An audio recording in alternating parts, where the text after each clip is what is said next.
will try to put the big controversy over players kneeling during the national anthem behind them.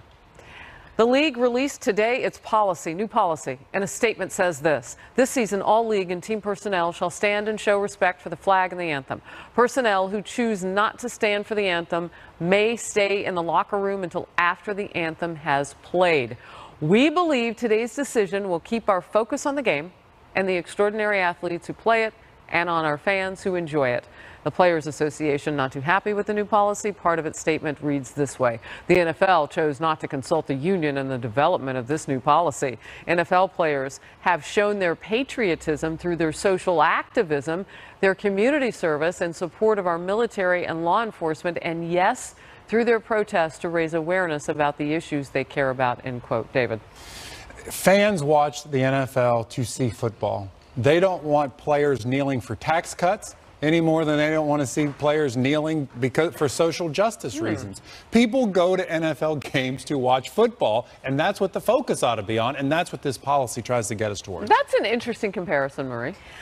It is. It's a bizarre one, sort of. Really? Well, no, the thought of anyone kneeling for tax cuts. Would you advocate somebody? Well, their paychecks got bigger because they're in that category of. Would you be for advocating players getting on their knee for a conservative cause? I'm for players being able to exercise their First Amendment rights. So whatever that cause is, whether it be social justice.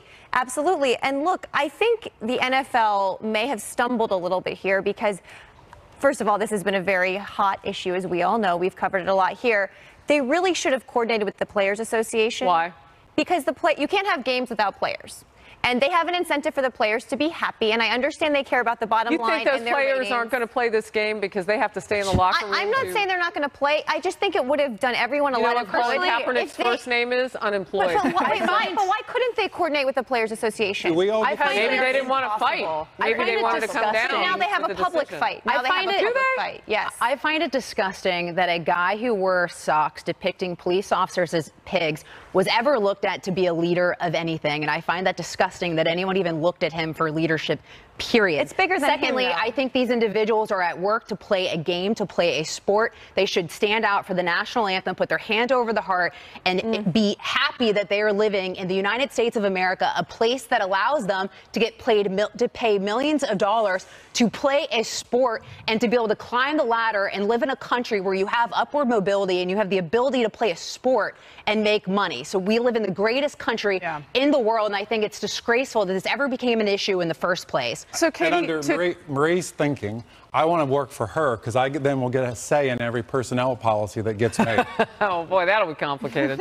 So, Katie, if you flip this and you look on the other side, is it fair to keep people in the locker room and not showing their protest publicly? Because that's what critics will ask. That's a little bit of a cop-out to say if you don't want to be on the field with your team, you can stay inside. I think that's, certainly. Do you think that actually is stifling their right to protest? I don't think you have a right to protest at work, and that's exactly what these people are doing. The NBA has had a policy for years about standing up for the national anthem, and when you look at the statement that Roger Goodell just put out, he says it's unfortunate that the on-field protests gave the NFL a depiction that we are unpatriotic. Well, guess what? That's exactly what you did. It took you 2 years to deal with this problem. And finally, after your ratings went down significantly and you had fans of 30, 40 years tuning out of your games, not going to the games, you finally stood up with a spine and on behalf of the American flag, which so many people have died to represent. So it really wasn't a tough decision. Well, and it's unfortunate that he took so long to make it. It's all about David, money. when you talk about patriotism, though, and yes, it's a free market, so we'll see what people do. When you talk about patriotism, though, for those players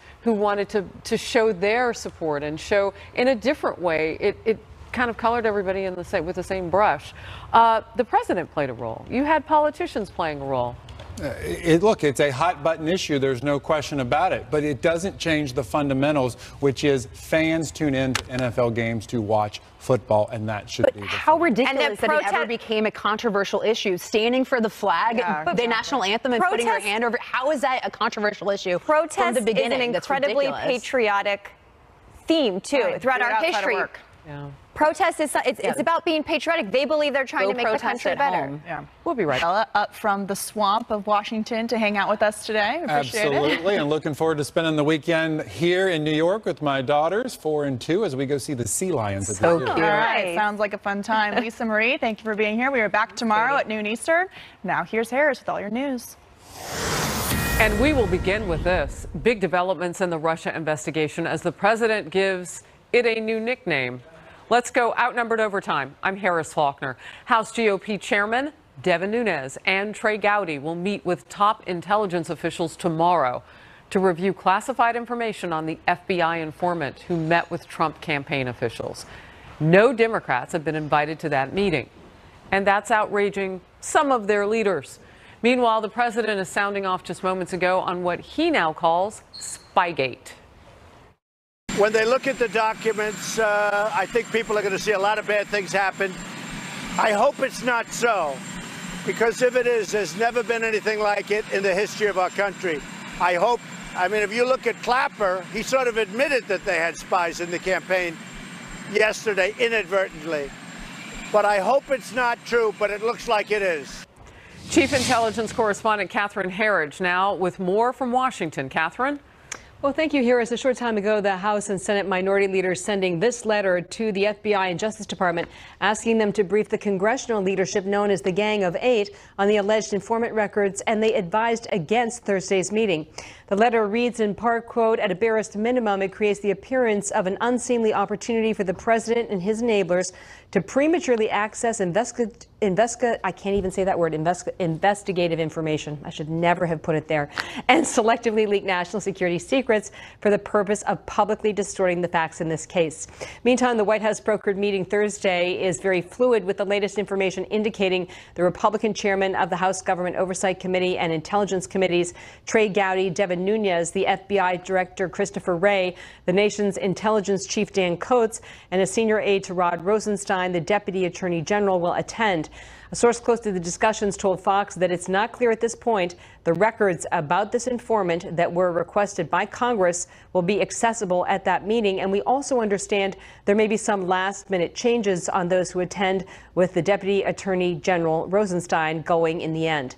Meantime, we're learning more about this suspected informant and their contacts. We understand they met with campaign aides Carter Page and Sam Clovis, and at one point was recommended for an administration position. The individual was known to former Trump campaign chairman Paul Manafort as well from the 70s, but we're also told there was no contact between the two men during the presidential campaign. On Fox last night, a House Republican who backs a second special counsel played down expectations about getting the informant records. I don't believe at the upcoming meeting that Chairman Nunes is having with members of the intelligence community that there will be any production of documents, and that's deeply concerning to me. If you have to look at the scoreboard right now, the deep state is winning the battle because they are in full control of their own destiny. That's why Congressman Lee Zeldin and Jim Jordan and I joined with more than 24 of our colleagues to call for a second special counsel. Just for some context here, this whole confrontation over the records really began on April 30th, and that is when the Republican chairman of the House Intelligence Committee issued a subpoena for those records. So technically, the Justice Department and the FBI have been in contempt of Congress now for 3 weeks on those records, Harris. Wow. Catherine Herridge, thank you very much. You've given us fodder. My first guest is a Democrat. Let's ask him why they want to be in that meeting. Congressman Denny Heck of the great state of Washington, a member of the House Intelligence Committee as well. Good to see you today. Look, it's actually pretty simplistic. It doesn't get any more complicated than this. You didn't request for the information. Republicans say they don't have to invite you to this meeting. Why do you want to be there? So at the end of the day, Harris, I guess I'd like to still believe, and in fact, I still do believe that we're all on the same team here, and that what we all really care about is protecting America's best interests, especially against any foreign interference in our election process. So we have an established process for dealing with information of this type. It was mentioned earlier in the program. It's the Gang of Eight process. That's the appropriate vehicle and process to go through, because again, I'll say it, we're all on the same team here.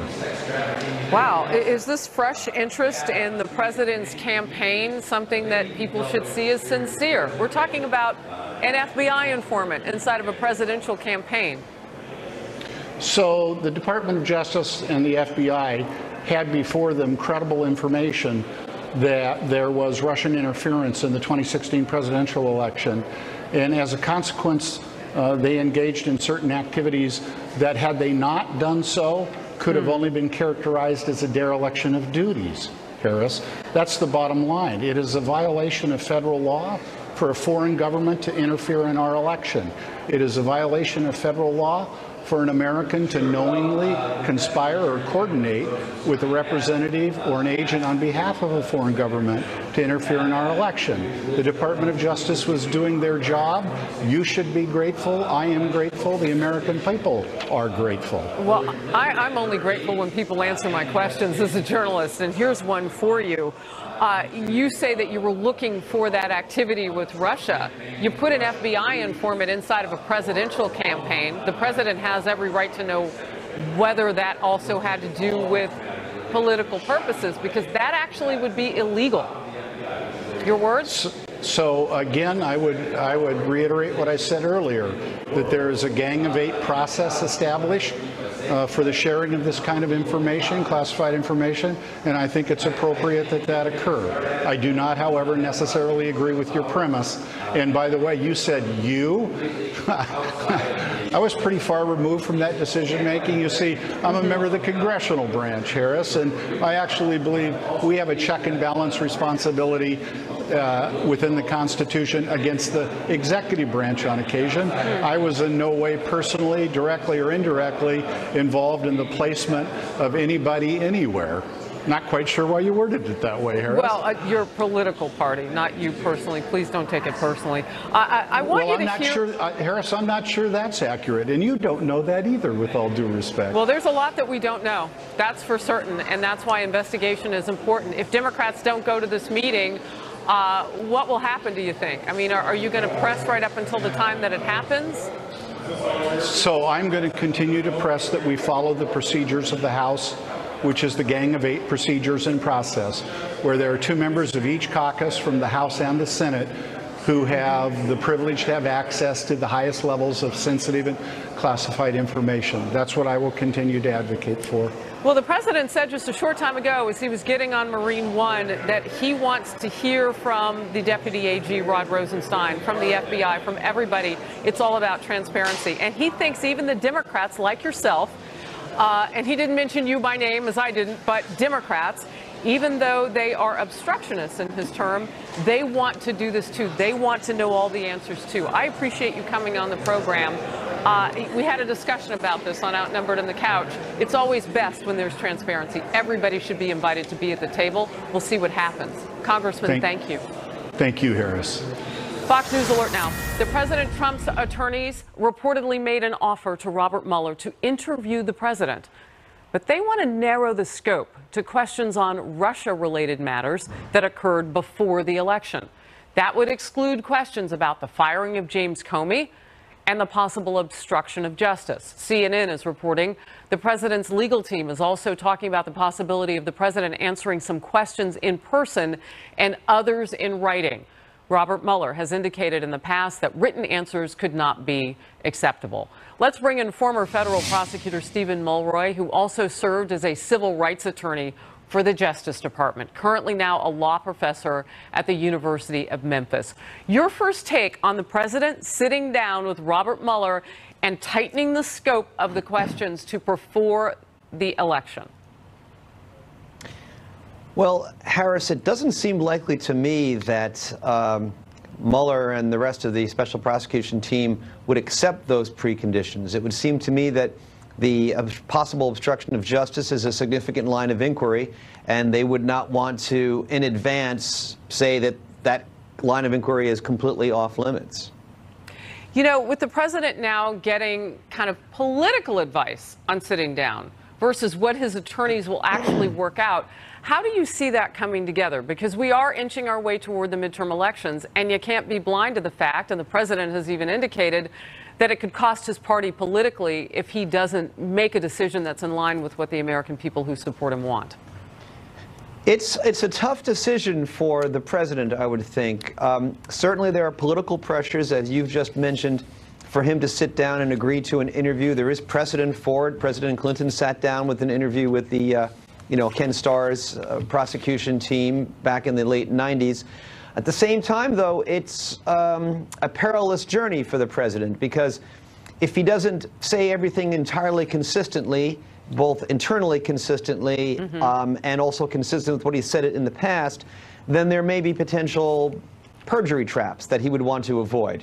And if he would try to avoid that by taking the Fifth Amendment, that, of course, would trigger its own political repercussions. The president himself has criticized people for taking the Fifth Amendment. So it's a tough call for the president. I think there are compelling arguments for him to agree to an interview and not to agree to an interview. Hopefully, the two sides will be able to work out some sort of compromise in which perhaps Mueller provides some general idea of the topics to be covered, and then the president can sit down for a live interview. Well, and Stephen, you could just keep it to a certain amount of time, too, right? I mean, it's not like some people that we've seen go before have been in there for like 8 and 9 hours. I just don't know, with all that's on the table, that you get a president to sit for that long. What about recording it? Have you ever seen anything like that? Can you just push the play record button and then everybody listens to it later? Right. Well, that's what happened with President Clinton and Ken Starr. I mean, we all saw the footage of him and being, that keeps everybody honest? I think so. I think there's a great advantage to doing it that way, yes. Yeah, I mean, because what you're talking about is a trap.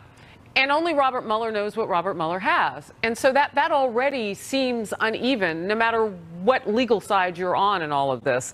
And then those questions in writing. I mean, as a federal prosecutor, aren't those just kind of lawyerized, or is that an advantage as well for both sides? I think it would be more of an advantage for President Trump's side to respond to questions in writing for the prosecution side. See, the problem with written responses is if the prosecution deems any of the responses to be incomplete or non-responsive or evasive or just out-and-out dishonest, there's no chance for follow-up questions the way you would if you actually had a live interview. And I think that's probably why Mr. Mueller has said in the past that he would not agree to written responses, and probably is not likely to change his mind going forward. You know, it's interesting, Stephen. This is not like a court of law where you go in and you have discovery and everybody kind of gets to see what everybody has. I mean, this is the complete opposite of that. Yes, no, you're right. Well, typically in civil litigation, there is extensive discovery, and everybody knows before the trial exactly what information everyone else has. Discovery is somewhat more limited on the criminal side. You don't always get to know what everybody has, although the prosecution does have the obligation to provide any exculpatory evidence. That's certainly true. This year, though, I think you're correct. This is a bit of a different, it's a sort of a strange hybrid process. Certainly, if President Trump's lawyers have been following the media accounts, they have a pretty good idea of the kinds of questions that Mr. Mueller will be asking, but they don't know exactly. So let me give you an example. I mean, where do you go when you know that there was an FBI informant in your presidential campaign and you don't know what Mueller has or anybody else has scooped up from that person? If those kinds of questions are in the conversation, why in the world would the president ever sit down? Your last word. Well, I think you raise a point that there is some reason why Mr. Trump might be reluctant to sit down for an interview, given what you've just said. But on the other hand, the political repercussions from refusing to cooperate might be compelling reasons for him to agree. Stephen Mulroy, thank you very much. A lot happening on this story today. We appreciate your expertise. Journalists, thank you, Harris, from around the globe are in North Korea to witness the dismantling of its nuclear test site. Well, some of them. South Korean journalists weren't allowed in. President Trump appears to back off his demand now that Kim Jong-un denuclearize immediately. Secretary of State Mike Pompeo is also breaking news on this topic. The very latest. Stay close. And we're also awaiting the president's arrival in New York for an immigration roundtable after boarding Air Force One just a short time ago. Can he convince Congress to... We're going to see. And it could happen, could very well happen, but whatever it is, we will know next week about Singapore. And if we go, I think it'll be a great thing for North Korea. Someday a date will happen. It could very well be June 12th. Someday a date will absolutely happen. It could very well be June 12th. We'll see. We'll know next week. That was the president in just the last hour talking about whether that June 12th summit with North Korea is still happening, as two White House officials are now confirming to Fox News that a group of top administration aides are headed to Singapore this weekend to set up the agenda and logistics for that summit. That date's still on the calendar, at least for now. Meanwhile, about 24 journalists from Western and Asian news organizations are in North Korea to witness the dismantling of its nuclear test site. Greg Talcott is live from Seoul. Greg? Harris, yeah, there is new word on yet another move towards possible peace here on the Korean Peninsula. A North Korean official just a few hours ago saying that the dismantling of their nuclear test site in the northeastern part of the country could happen Thursday, Korea time. That's today here. This says, yes, that small group of regime-picked international journalists makes its way by train to the site, basically to watch explosions, the collapsing of the tunnels in that area. South Korean journalists had been barred. They're now allowed to join the others. Remember, though, no international observers will be present. And remember, some analysts that we talked to say the site could be unusable anyway. A pretty easy give for Kim Jong-un, but it does have, of course, symbolic value. Meanwhile, South Korean President Moon Jae-in is set to return from his meeting with President Trump in D.C. We spoke to a close aide. They said they were positive about that summit. Here's a quote: "Fine-tuning and adjusting of scope of expectations is required for the scheduled summit." Again, supposed to be on June 12th, Singapore. And Seoul also saying that it expects inter-Korean talks, that is between North and South, to resume. They were broken off by Pyongyang. Pyongyang complaining about ongoing U.S.-South Korean military exercises. Careful, cautious, maybe somewhat hopeful times here on the peninsula. Back to you, Harris. Greg, thank you very much. Meanwhile, when Secretary of State Pompeo was asked whether he would allow North Korea to retain a civilian nuclear program, he didn't rule it out. We've said that it won't be appropriate for them to have the capacity to enrich. We have not. I'll say it this way. I can't. Committee on Asia and the Pacific. The date is still on the calendar, Congressman. Does that indicate anything? Yeah, I think as long as the date's there, you know, we're moving in that direction. And the hopes is that we have this summit, and it's a starting point for the next meeting. And the goal is to bring a de-escalation and a denuclearization of the Korean Peninsula. What do you make of the recent tone and rhetoric, particularly from Kim Jong-un? They asked for the summit. A lot of people forget that that's how this started. Right. I think what you're going to see is some jockeying going back and forth. The important thing Mr. Kim Jong-un needs to remember is the sanctions are going to stay in place from the United States Congress and the administration, more than likely. And so the pressure is going to be kept on them, not just with the United States, but the world partners that we have, the coalition. And Kim Jong-un is going to have to decide, does he want to continue the sanctions, or does he want to get on with a serious negotiation here so that we can start de-escalating all this tension? You know, it was interesting yesterday, the president said that both Koreas would come away very successful if this deal could go through, if they could sit down and have a successful summit, that both Koreas might not even come together. Unification, which has been the goal, of course, for Kim Jong-un. But that's kind of down the road, and that there's a way for everybody to have a win-win. What do you make of the president's words in terms of the promise to North Korea that they will be rich? What does that look like? Well, you know, they'll have to determine that. All they have to do is look at South Korea at night compared to North Korea. You know, Kim Jong-un's sister came down for the Olympics along with their some of their sports teams. And when they go back and report the lifestyle in South Korea versus North Korea, I think we'll see a good thing. And, you know, we know there's a lot of hunger and starving up there in North Korea. And, you know, we've got the farm bill we're trying to get through so people aren't starving. And so this is something that North Korea can look at and just say a better way of life, and these negotiations will lead to that. Yeah, you're talking about the starvation of energy over there, and we've even seen China, who you know you need to bring on in this deal, give them oil and feed them energy, North Korea. Well, it's good that you brought up China, because in the Foreign Affairs Committee that we chair, We have sent letters to the State Department, to the Secretary of Treasury, to make sure that they're going after the large entities that are transferring funds for North Korea and funneling money, laundering money, basically, like the Bank of a Chinese Construction Bank or the China Agriculture Bank.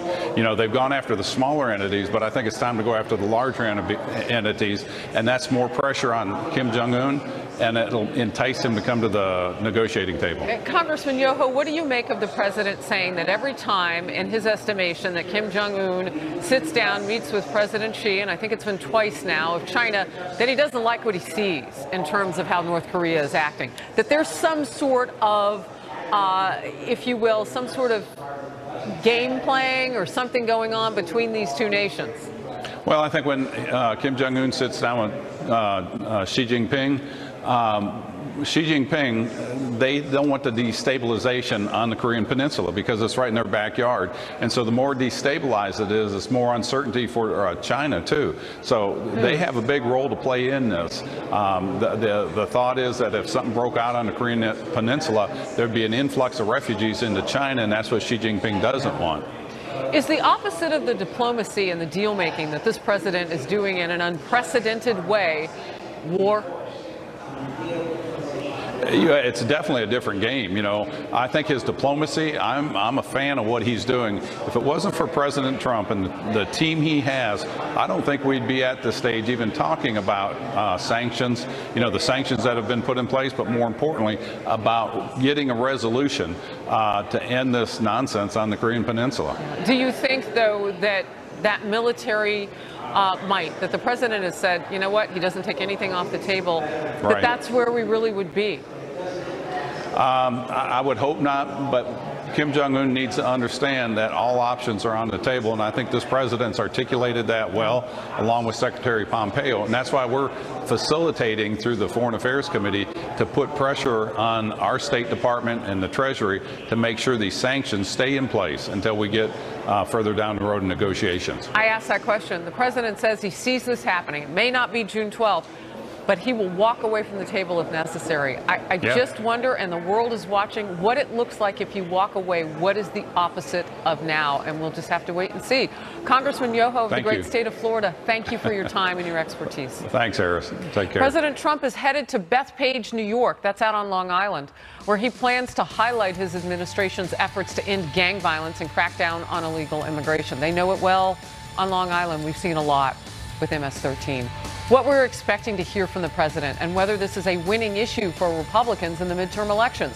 First one arriving just moments ago. In fact, they just pitched the stairs, so we momentarily could see the president of the United States as he goes to take part in an immigration roundtable alongside local officials this afternoon on Long Island, New York. It's about a 30-minute or so drive from where he is right now. We'll stay on the news as it happens. The president is going to stress his commitment to ending gang violence, tout his administration's crackdown on sanctuary cities, and pressure Congress to enact stricter immigration laws.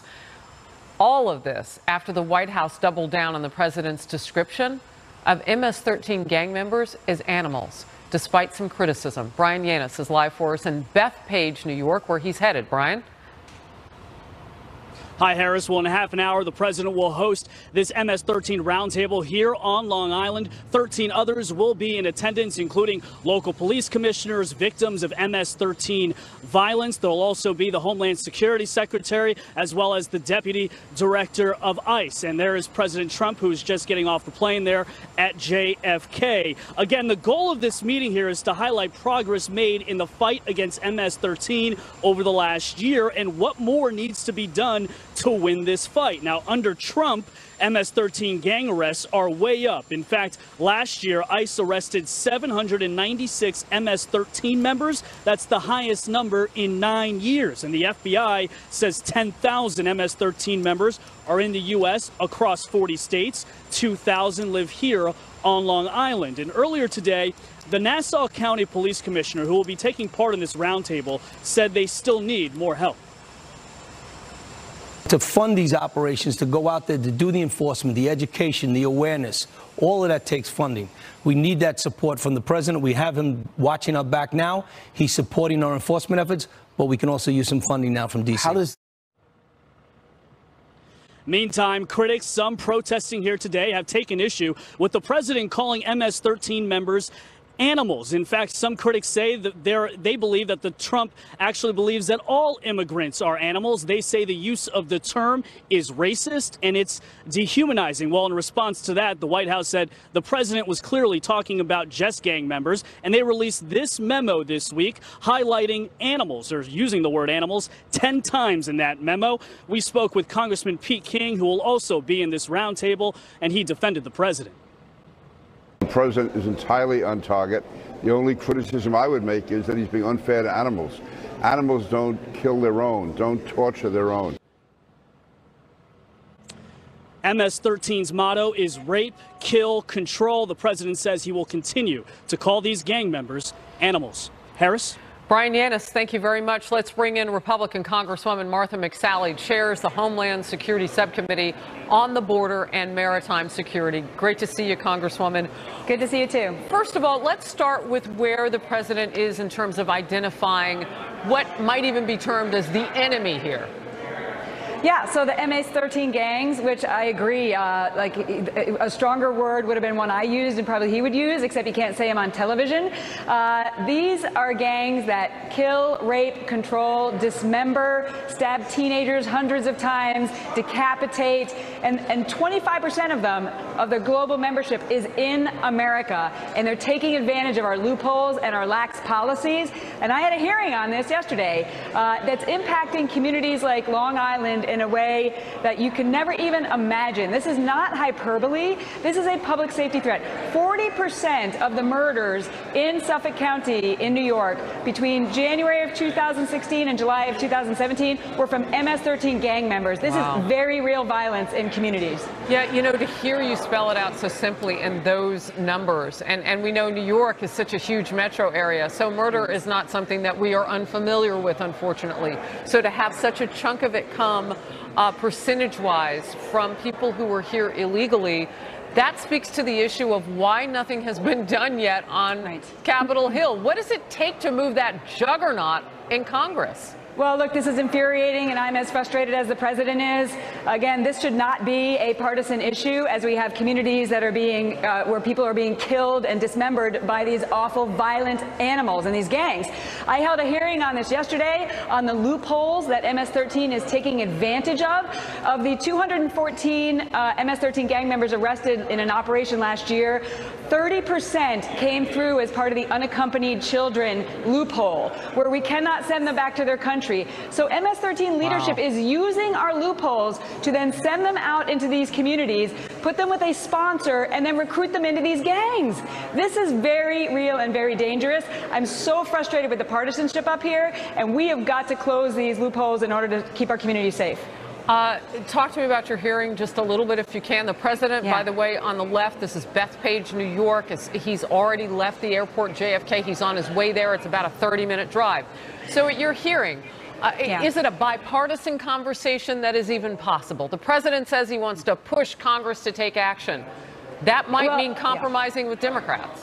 Well, it should have been bipartisan. Public safety used to be something that was bipartisan, but anything that the president supports, it seems the left and all the Democrats oppose. We were trying to highlight how these policies are hurting communities. Again, just some of the examples where we see this caravan that happened, came through. People can just make a false asylum claim, say the right words, they disappear into our communities, never to show up for their hearing again. These are the types of things that now are attracting those who want to do us harm to drive a Mack truck through those loopholes. Our bill, the Securing America's Future Act, is one that closes these dangerous loopholes. It makes it inadmissible to be in America as a gang member. Right now, they can get immigration benefits even if they're a gang member. So, this is insane. Congresswoman, what is the argument against what you're saying? Like, what are Democrats actually saying on the flip to this? Again, I think that they are just so against President Trump they can't see straight, and I think this is very much going to hurt them because their communities are also impacted by this violence. They then try and say that we're lumping all immigrants into this category, which we are not. We are very specifically talking about how transnational criminal organizations are taking advantage of our lax laws, and only Congress can act to close these loopholes. My bill does that, and we are demanding that it get brought to the floor. The leadership says we're bringing it to the floor, but we need 218 votes to get it out of the House. to keep our country safe. They need to stop playing politics with this and decide whether they love their community more than they hate President Trump. Wow, 218 votes. The motto, rape, kill, control. The president, no doubt, will be giving that crowd there in Bethpage, New York, a lot of the numbers and information you gave us here for our viewers. Congresswoman McSally of the great state of Arizona, thank you very much. Absolutely. Good to see you again. President Trump says when they see the documents, they will see that a lot of bad things have happened. He made those remarks ahead of a big meeting of top Republicans that will have with intel officials on the calling it Spygate. A lot of bad things have happened. I want them all to get together. They'll sit in a room. Hopefully they'll be able to work it out among themselves. That was President Trump weighing in on the briefing that GOP leaders Devin Nunes and Trey Gowdy will get from top intel officials tomorrow on the FBI informant who met with Trump campaign officials. This is Democrats are fuming that they are not invited to that meeting tomorrow. The Power Panel now. Zach Buchanan, who never holds back, former senior advisor for the DNC and headed the rapid response team for Hillary Clinton's presidential campaign. Back from Outnumbered and warmed up and ready to go is David Avella, the chair of GoPac. David, I'm going to start with you. I had on Democrat Congressman Heck. He was very upset. He was very upset that they're not being invited to this meeting. He got upset with me. I don't control it. He should be invited to the meeting. Maybe it will be what finally triggers a Democrat to hear the truth and actually believe it, that there were people in the Justice Department working actively to try to help Hillary Clinton however they could. I mean, that's just insane for no other reason than they kept the investigation into Donald Trump's campaign secret while they talked repeatedly, openly about Hillary Clinton's campaign. But to talk about this, what has Democrats so upset about this is that what they are doing is they are outing an FBI source. This is an attempt to smear and intimidate an FBI source who is trying to help with not only with this investigation, but multiple investigations across the country. And I just have to say this, what this source did was entirely appropriate law enforcement activity. What we had here is that in early 2016, the Trump campaign was approached by the Russians and told that they had stolen emails from the Democrats. Went through this entire argument. But I want to step in with this question for you, though, Zach. If it turns out that there were politics at play here, are you comfortable then telling the world about this informant? Because I just need to know where the rules are in the game. And I didn't get it from the congressman. Maybe you can give it to me. Absolutely zero evidence that there was anything untoward about this meeting. There's also zero evidence, David, of collusion between the Trump campaign so far with Russia. It's completely false. Okay, what's the evidence? In early 2016, the Trump campaign was contacted by the Russians and were told that they had emails from the Democrats. Instead of going to the FBI, they scheduled a meeting at Trump Tower to discuss dirt on their opponent. And then when the emails were released after that meeting, they campaigned on those emails. That is the definition of collusion. You have the floor. Gosh, so many words, but yet still nothing said that proves that the Russian campaign or the Russia worked with the Trump campaign to defeat Hillary Clinton, which is how all of this started, I may recall. And to Zach's point about that somehow an informant is going to be outed, well, the media decides whether someone's going to be outed or not, because in this hearing, unless someone goes out and says to the reporters, this is who the informant was, and unless the media reports it, American people will never know who the informant was. So to suggest that somehow just because we're having a hearing and Congress is doing what the equal branch of government is allowed to do, which is to receive information and have investigations, that doesn't make it illegal. I want you to retain the floor because I let Zach talk for quite a while. Just on this issue, how important or dangerous or risky is it that we would have an informant inside of a presidential campaign if it were indeed for political purposes? Look, it's major issues that we need to be thinking about and need to be addressed, just as, and let me say this, just as we have to know, did Russia try to influence our elections? Doesn't mean they worked with the Trump campaign, but we do know that they have tried to infiltrate. But guess what? They were trying to do it in 1962 because Nikita Khrushchev bragged about, how he had an influence on the elections then. Does it mean the election was influenced by them? I suspect. I would say no, Do you think enough is being done right now on Capitol Hill to make sure that whatever they did doesn't happen again? Because bottom line, that's not even a partisan thing. Like if there's they're trying to get at us, let's stop them. It's more than just, is Congress doing enough? Is the State Department doing enough? Is the Homeland Security doing enough? Is the Defense Department doing enough? Are state governments across the country doing enough? And it's not just in elections. Hey, folks, here's a heads up. They're not trying to do it just in elections. They're trying to cause problems in our energy department. Absolutely. They're trying to cause problems in agriculture. Look, Russia is an enemy right now of the U.S., and we have to accept that. I'm thrilled a Republican is finally saying this. But I have to correct one thing. The premise of your question, there was no informant on the campaign. There were meetings that were taken between the informant, a source, and 3 members of the Trump campaign who had previous connections with Russian spies. If you sat down with that informant, no, but you sat down with that informant. But the way you all are phrasing it is like they're on the campaign.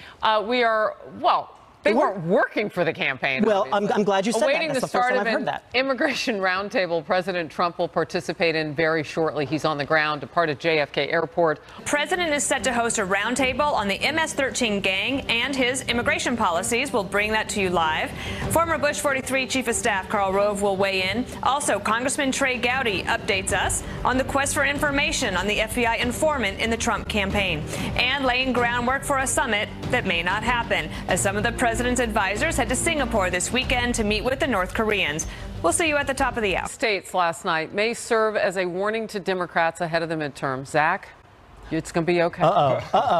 Progressive candidates overwhelmingly beating their more moderate opponents in some key races. Georgia's gubernatorial primary is underscoring that point. Liberal Stacey Abrams defeating moderate Stacey Evans by a whopping 48-point margin. Now, Democrat strategist Doug Schoen is warning that a civil war is looming for Democrats over the party's future direction, raising uncertainty about the Democrats' ability to take the House. We are back now. Remember, he was with Clinton for, I think, almost 8 years. Is the operative term.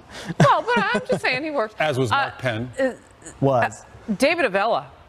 Quite an interesting turn. I mean, you've got the left push inside the Democratic Party. Is this a fissure? For all those who long for Jerry Seinfeld's Seinfeld show to come back so that there's something talking about nothing, we have it now with the Democratic Party. Because by and large, they talk about nothing. And that is why Democrats who don't live on the coast can't win elections. And you see it with the election turnouts that have occurred so far. This great turnout of Democrats that were going to sweep Republicans out of office. We haven't seen it. We didn't see it in Texas yesterday. We didn't see it in Georgia. We didn't see it in Kentucky. We didn't see it in Arkansas. More Republicans and Democrats voted in Ohio, in Indiana, and West Virginia. Harris, Republicans are going to pick up 2 to 3 seats in the Senate and a better than 50-50 odds to take the House with this trend. Also, what's happening in Texas, right? I mean, you've got, but Zach, let's get you in here. Sure. I mean, it's happening. First, it's happening in those states. We're seeing record turnout by Democrats in those states, but it's also happening in places like Alabama, where we won a Senate seat. It's happening in places like Virginia, where we swept. It's happening in places like Pennsylvania, in very conservative Alabama, seats. You may have had some help with that. If I may, Harris. Zach, do some simple math here. In Georgia yesterday, 50,000 more Republicans voted than Democrats. Sure. Do you know how much, and you all can scream about, our turnout was up 2%. Can I do some math for you? Do I get to talk in this little exchange? I think we started this with, I was asking you a question. I'm happy do to the math. I'm happy to ask you. In 2014, we were down 250,000 Democrats compared to Republicans. Now it's to 50,000. It's still Georgia. It's still a tough seat, which is why Stacey Abrams, I disagree with the premise of your question that she's some sort of, liberal candidate. Well, she's she is actually compared to Evans, who's more establishment, and almost a blue dog when you look at her politics compared with Abrams.